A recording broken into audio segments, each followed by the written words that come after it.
Welcome to the official launch of the Barra Centre. It's a real pleasure to have you all here today.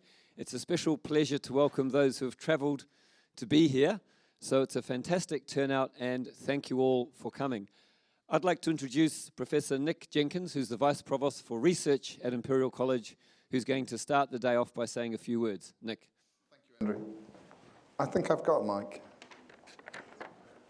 Hi, so I'd like to welcome you to Imperial.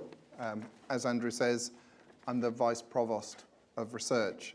So we're gathered here today, and it's great to see so many of you and so many people who've travelled to be here as well, for the official launch of the Barra Centre. So this is a new research centre on excellence on membrane and absorption science and technology, led by a team here in our chemical engineering department at Imperial College.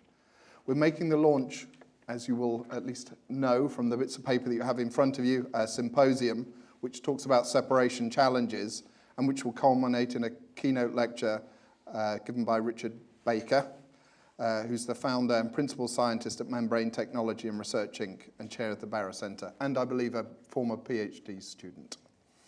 So the centre is named in honour of the late Richard Barra, a distinguished professor of chemistry and former head of the chemistry department here at Imperial.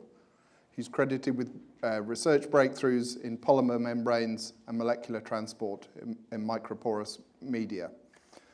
We're delighted to have in the audience Richard's daughter, Christine, and her husband, who's here to celebrate the launch of this centre in her father's memory.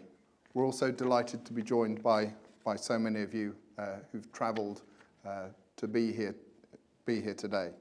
So the centre, as I've said, is based in the Department of Chemical Engineering, and it aims to provide a focus for breakthrough research in membranes, absorbents, and separation materials, and will aim to foster collaborations which are of mutual interest, leading to developments in the new field. I think it's a great example of the kind of work that we do here at Imperial, of bringing together scientists from around college, so although centred in chemical engineering, academics from a number of other departments, to really do some great foundational science, but then also to work with industry and others to help pull that through into discoveries that are aimed to make a difference to society and to tackle large problems. So this for me is a great example of the kind of work that we really do and excel in here at Imperial. I'm going to hand over to Andrew now, who's going to talk in a bit more detail, but I just wanted to welcome you all. So I hope you have a great day. Thank you very much.